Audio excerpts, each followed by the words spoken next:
I hate to be that guy, but Stephen King was right.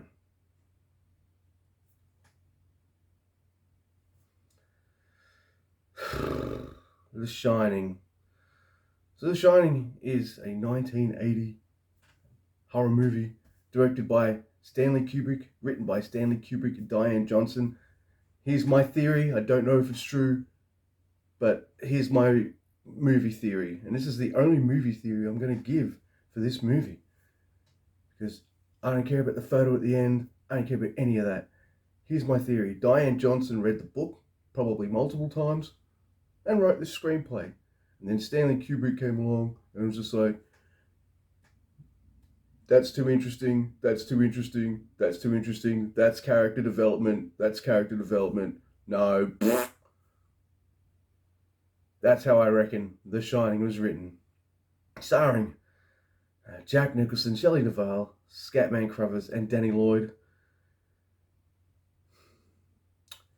I saw this movie as a teenager, and I couldn't remember how I felt about it as a 39-year-old man. So I thought it'd be a good time to go back and give it a rewatch. And this movie commits one of the most cardinal sins for me that a movie can commit, and I'll get to that in a minute. But there's a few things I don't like about this movie. One, it's got very little to do with the actual book of The Shining, which is something I fucking hated about this movie. Uh, I love the book. The Shining is one of my favorite novels of all time, and this movie ignores pretty much most of it. All the stuff you like about this movie, it's not in the book. Most of it isn't. The novel's just better. It's more emotional. It's punchier. It's scarier, and it actually has characters in it. Because that's one of the things that bored me about this movie. No one's got any real character development or motivations and stuff. They're just archetypes, and I'm sorry, that's not interesting. As someone who's read the book, that's. I have to imagine if you've read this book, if you haven't read The Shining, maybe you'll like this movie more because, yeah, I didn't like it. I also thought Jack Nicholson was miscast. I know he can play crazy. By this point in his career, we've probably seen it a couple times already. And he's got a very expressive face. But I think this would have been a lot more interesting if you got someone a bit more clean cut, a bit more of a good guy look to him to play the role of Jack Torrance. Because I don't know, that just would have been a lot more interesting to me. I think Stephen King even made that point. But can you believe that Jack Nicholson will go crazy? Yes. Yes, I can. So I'll give you. These the gist. Uh, Jack Torrance takes his wife and son to the Overlook Hotel. Hey, this is in honor of the book, by the way. Why is he wearing an Overlook shirt if he thinks this movie shit? They take him to the Overlook Hotel. They'll be caretakers for like 5 months or whatever, and from there, Jack Torrance goes crazy, and that's pretty much it. Really, this movie's 2 hours and like 20 minutes long, and I was bored. I'm sorry, guys. At some point, I'm watching this movie. I'm like, yeah, they go on seven territory here. It's atmospheric. It's building quite nicely. And then at some point, I'm just like, wait, but this is all there is. It's just this. It's not going to build up to something amazing and terrifying and scary. This is the pace. This is the tone they're going for. This is what they want to make. Oh, um, okay. It's like a Dario Argento movie where the story doesn't matter. It's mostly about the interesting visuals that he can create. And I'm sorry, I don't care about your visuals if your movie's boring.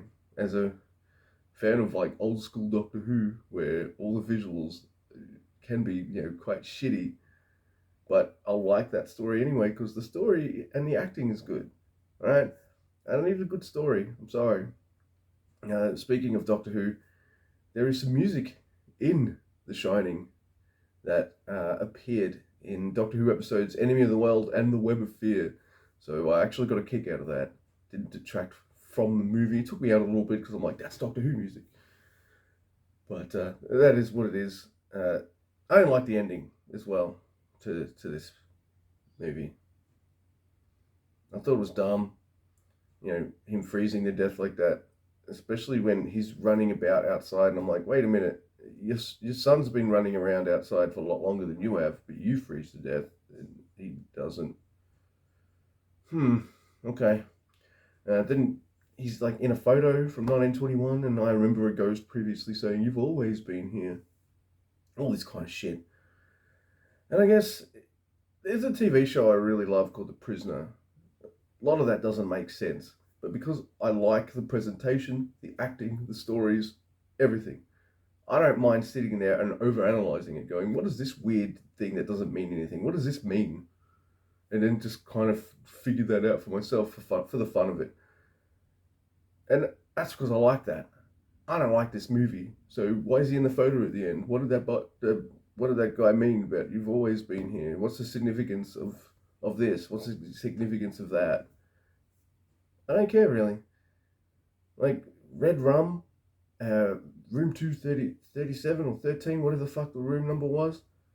All that feels more significant and impactful in the book. It doesn't feel insignificant or impactful in the movie, except just to give you disturbing visuals, and that's it. Yeah, I guess you can look deeply into it if you wanted to. If you enjoy this movie, you can do that, but I don't. Uh, it would be like me, taking a piece of shit and going through it and analyzing it. I'm just like, well, it's still a piece of shit. Yeah. Oh, so what was the cardinal sin that this movie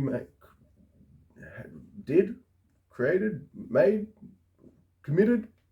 Committed, that's the word. This is the morning. I'm still drinking my first coffee. So the first, the biggest cardinal sin that a movie can do is putting you to sleep. I fucking fell asleep. 2 out of 10. It was gonna get a 4, but you put me to sleep 2 points off. Yeah, that's right. I just gave Stanley Kubrick's The fucking Shining a 2 out of 10, and I stand by that. This movie is boring.